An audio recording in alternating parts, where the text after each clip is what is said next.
이스라엘 자손이 또 길을 떠나 모압 평지에 진을 쳤으니 요단 건너편 곧 여리고 맞은 편이더라.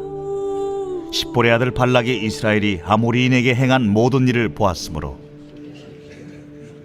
모압이 심히 두려워하였으니 이스라엘 백성이 많음으로 말미암아 모압이 이스라엘 자손 때문에 번민하더라. 미디안 장로들에게 이르되 이제 이 무리가 소가 밭의 풀을 뜯어먹음 같이 우리 사방에 있는 것을 다 뜯어먹으리로다. 그때에 십볼의 아들 발락이 모압 왕이었더라. 그가 사신을 부올의 아들 발람의 고향인 강가 부돌에 보내어 발람을 부르게 하여 이르되 보라, 한 민족이 애굽에서 나왔는데 그들이 지면에 덮여서 우리 맞은편에 거주하였고 우리보다 강하니 청하건대 와서 나를 위하여 이 백성을 저주하라. 내가 혹 그들을 쳐서 이겨 이 땅에서 몰아내리라. 그대가 복을 비는 자는 복을 받고 저주하는 자는 저주를 받을 줄을 내가 알미니라. 모압 장로들과 미디안 장로들이 손에 복채를 가지고 떠나 발람에게 이르러 발락의 말을 그에게 전하매 발람이 그들에게 이르되 이 밤에 여기서 유숙하라. 여호와께서 내게 이르시는 대로 너희에게 대답하리라. 모압 귀족들이 발람에게서 유숙하니라. 하나님이 발람에게 임하여 말씀하시되 너와 함께 있는 이 사람들이 누구냐? 발람이 하나님께 아뢰되 모압 왕 십볼의 아들 발락이 내게 보낸 자들이니이다. 이르기를 보라, 애굽에서 나온 민족이 지면에 덮였으니 이제 와서 나를 위하여 그들을 저주하라. 내가 혹 그들을 쳐서 몰아낼 수 있으리라 하나이다. 하나님이 발람에게 이르시되 너는 그들과 함께 가지도 말고 그 백성을 저주하지도 말라. 그들은 복을 받은 자들이라. 발람이 아침에 일어나서 발락의 귀족들에게 이르되 너희는 너희의 땅으로 돌아가라. 여호와께서 내가 너희와 함께 가기를 허락하지 아니하시느니라. 모압 귀족들이 일어나 발락에게로 가서 전하되 발람이 우리와 함께 오기를 거절하더이다. 발락이 다시 그들보다 더 높은 고관들을 더 많이 보내매 그들이 발람에게로 나아가서 그에게 이르되 십볼의 아들 발락의 말씀에 청하건대 아무 것에도 거리끼지 말고 내게로 오라. 내가 그대를 높여 크게 존귀하게 하고 그대가 내게 말하는 것은 무엇이든지 시행하리니 청하건대 와서 나를 위하여 이 백성을 저주하라 하시더이다. 발람이 발락의 신하들에게 대답하여 이르되 발락이 그 집에 가득한 은금을 내게 줄지라도 내가 능히 여호와 내 하나님의 말씀을 어겨 덜하거나 더하지 못하겠노라. 그런즉 이제 너희도 이 밤에 여기서 유숙하라. 여호와께서 내게 무슨 말씀을 더하실는지 알아보리라. 밤에 하나님이 발람에게 임하여 이르시되 그 사람들이 너를 부르러 왔거든 일어나 함께 가라. 그러나 내가 내게 이르는 말만 준행할지니라. 이제 오늘 본문의 말씀은 이제 이스라엘이 큰 승리를 거둔 후에 이제 모압 지역을 향해서 이제 진행하는 것을 배경으로 시작을 합니다. 오늘 말씀 1절에 보면 이스라엘 자손이 또 길을 떠나 모압 평지에 진을 쳤다 이렇게 말씀합니다. 우리 여태까지 이제 이스라엘이 이제 남쪽을 통해서 이제 요단 동편으로 올라오는데 제일 먼저 에돔을 만나게 되고 하나님이 에돔과 충돌하지 말고 돌아가라고 말씀하시죠. 그래서 돌아가서 물론 이때 원망과 불평을 합니다만 이제 돌아가서 가다가 이제 아모리 지역의 왕 시온과 큰 전쟁을 치르고 승리를 거두고 헤스본을 차지하게 되고 또 이것을 보고 위협을 느낀 바산에 있는 왕이 바산 왕 옥이 와서 이제 전쟁을 또 이제 하게 되고 거기서도 큰 승리를 거두게 되죠. 자, 그 당시에 이 요단 동편에 아주 쟁쟁한 두 왕들이 패배했다는 소식을 듣고 이제 모압 왕은 두려움에 떨게 됩니다. 그런데 이스라엘 자손이 길을 떠나서 이 모압 쪽, 이 아라바 광야 쪽에 아주 거대한 진을 치게 됩니다. 자, 그때 2절에 십볼의 아들 발락이 이스라엘이 아모리인에게 행한 모든 일을 보았으므로 심히 두려워했다 그러죠.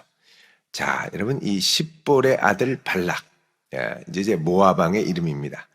모압 왕의 이름이 발락입니다. 이 발락은 파괴자, 디스트로이어라는 의미를 갖고 있고, 아버지가 십볼인데 이 십볼은 지포르 그래서 참새입니다. 참새라는 뜻.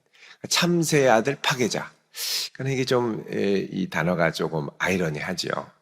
참새의 아들 파괴자, 십볼의 아들 발락이 이스라엘이 이제 어떻게 큰 승리를 거뒀는지를 듣고 매우 두려워했습니다. 그래서 여러분 이 얼마나 두려워했는지 이제 이 심히 두려워했다고 그러죠. 3절에. 그리고 이스라엘 백성이 많음으로 말미암아 모압이 번민했다 그럽니다. 이스라엘 자손이 한둘이 아니라 하나님이 복을 주셔서 엄청나게 많아졌죠. 그 왕이 이렇게 얘기합니다. 4절에 미디안 장로들에게 이르되 이제 이 무리가 소가 밭의 풀을 뜯어먹음 같이, 여러분 소 떼가 가서 밭의 풀을 뜯어먹으면 초토화시키죠. 우리 사방에 있는 것들을 다 뜯어먹을 것이다. 그러면서 엄청난 두려움을 이야기합니다. 여러분 이렇게 이제 두려워하는 이유 중에 하나는 여러분 우리 앞에 본 21장 26절에 보면 이 헤스본 아모리인의 왕 시온의 도성이다 이렇게 얘기하는데, 이 헤스본이 어떤 동네냐면 그 전에 시온이 전 모압 왕을 치고 그의 모든 땅을 아르논까지 그의 손에서 빼앗았더라 그러죠. 그러니까 이 아모리로부터 빼앗긴 땅, 그죠? 그리고 이거를 이제 누가 가져갔느냐? 이 아모리의 왕 시온이 가져갔는데 그 시온을 격파한 게 이스라엘이라는 거죠. 그러니까 예전에 뺏겼는데 이거보다 훨씬 더 강력한 적군이 나타나고 내친 김에 저 위쪽에 있는 바산왕 옥까지 이제 초토화시켰으니 얼마나 두렵겠습니까? 그래서 이제 이거는 이제 정면 충돌로는 안 되겠다는 생각이 듭니다. 이럴 때 이제 생각하는 건 뭐냐면 정면 대결로 안 되면 다른 방법으로 이들을 이제 무력화시킬 수 있는 일종의 비대칭 무기가 무엇일까 이렇게 생각을 합니다. 이 비대칭 전략, 같은 무기, 같은 전략으로는 이제 우위를 점할 수 없으니까 전혀 그들이 속수무책일 수 있는 방법. 예를 들면 나라와 나라 간의 전쟁에서도 핵무기는 비대칭 무기라고 그러죠. 비대칭 전략 이렇게 얘기합니다. 아무리 군사가 많고 전투기가 많아도 핵폭탄 하나면 완전히 초토화가 되죠. 그러니까 핵을 갖고 있느냐 없느냐에 따라 엄청난 차이가 있게 되는 겁니다. 마찬가지로 이 발락은 고민을 한 거죠.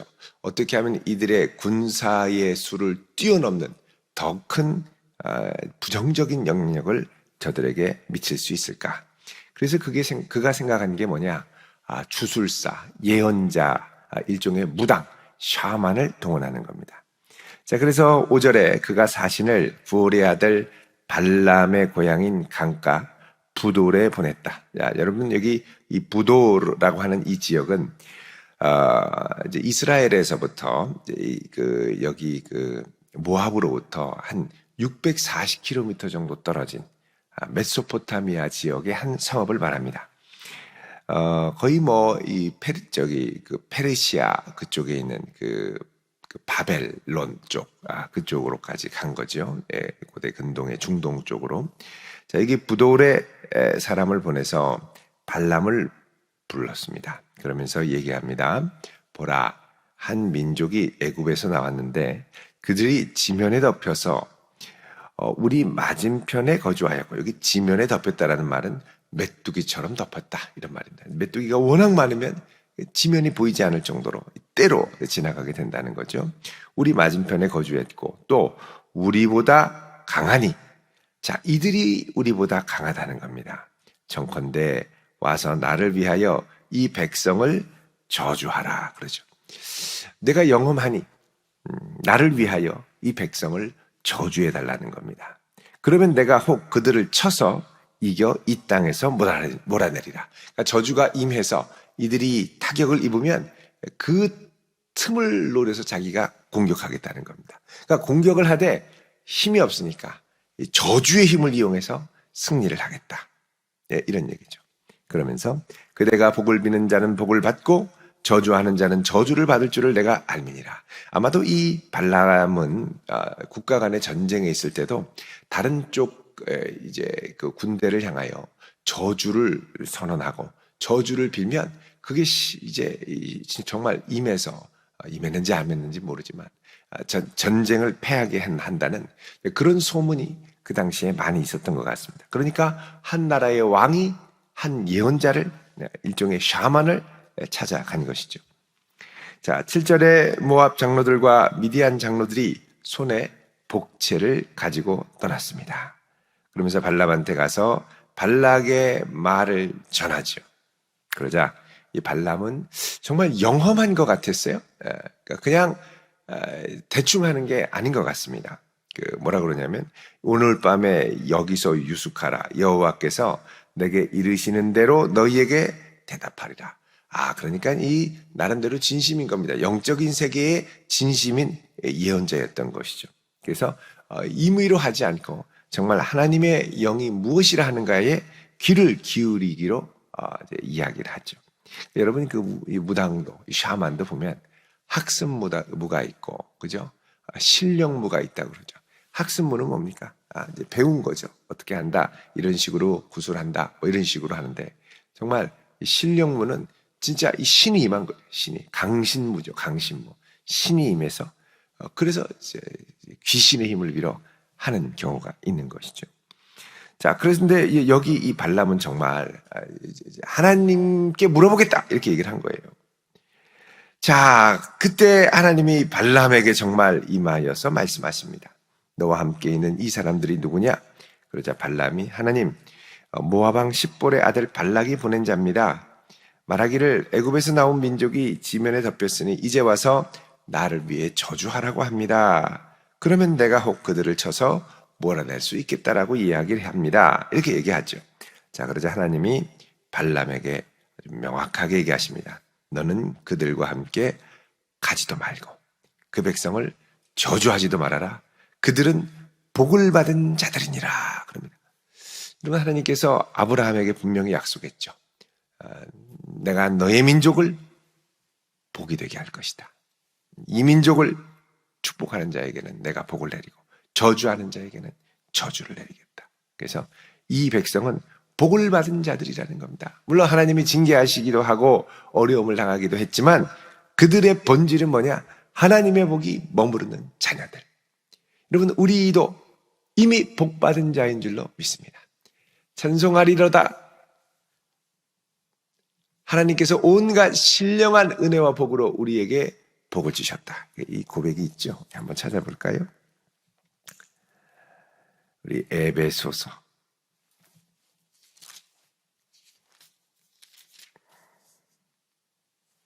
1장 3절 한번 읽어보겠습니다. 310쪽. 찬송하리로다. 하나님 곧 우리 주 예수 그리스도의 아버지께서 그리스도 안에서 하늘에 속한 모든 신령한 복을 우리에게 주시되. 그렇죠. 자, 예수 안에서 하늘에 속한 모든 신령한 복 받은 자인 줄 믿으시기 바랍니다.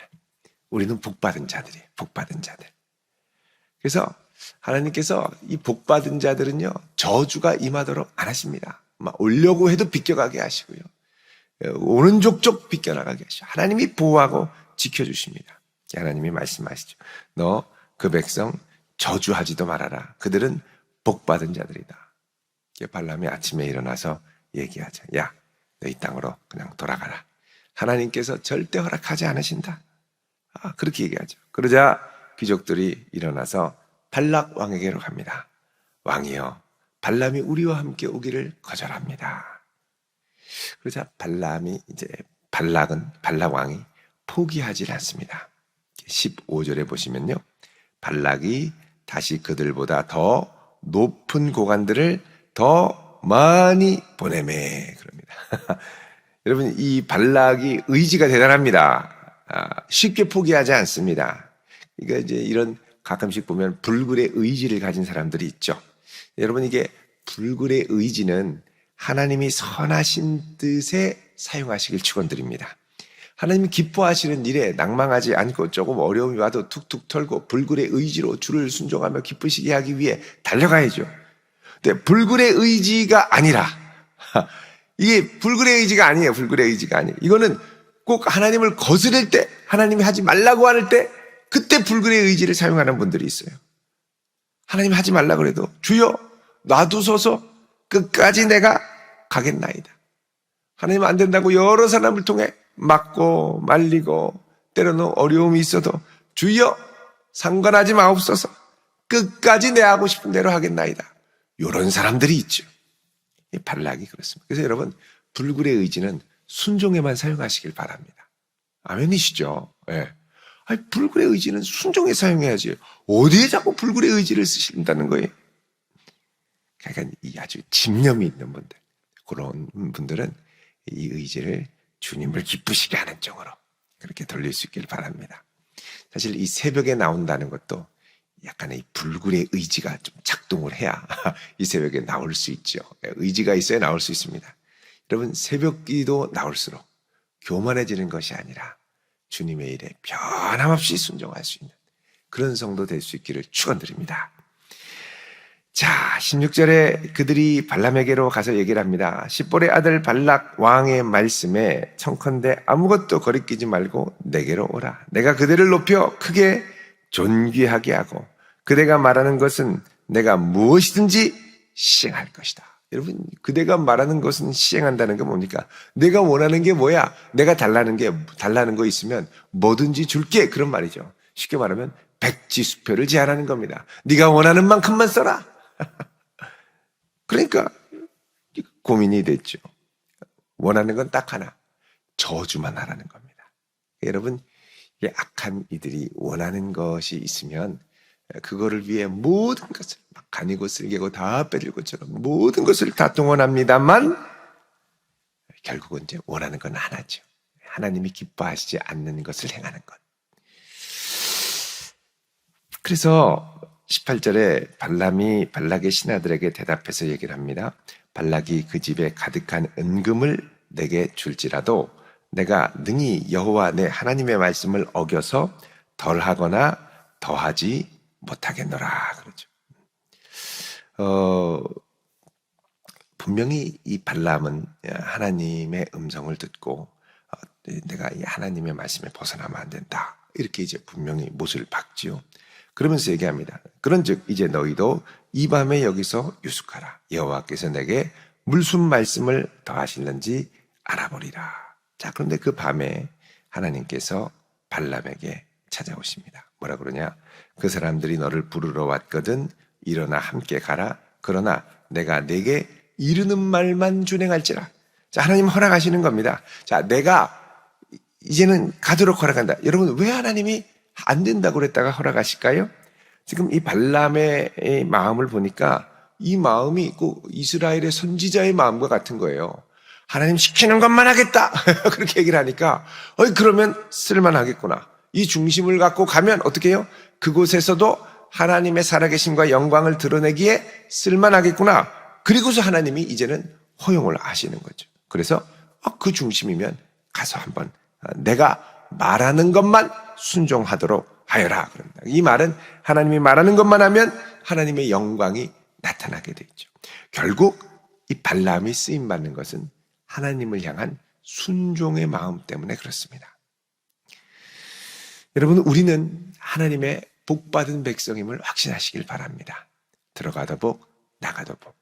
저주도 비껴나가는 존재입니다. 그 누구의 저주 말에 함부로 흔들릴 것도 아니고 마음이 낙담할 것도 아닙니다. 아무리 그래도 일단 비껴나간다니까요. 왜요? 하나님의 복이 함께하고 머무르기 때문에.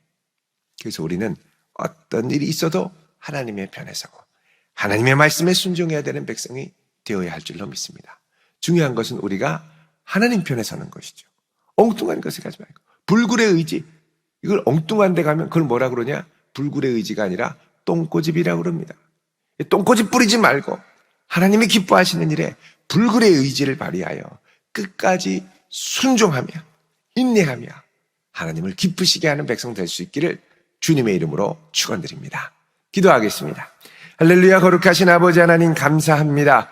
오늘 이 한날도 하나님 우리에게 하늘과 땅의 신령한 복을 더하여 주시고 가는 곳마다 하나님의 영광만이 드러나는 저희들의 복된 걸음이 되게 하여 주시옵소서. 예수님 이름으로 축복하며 기도드립니다. 아멘.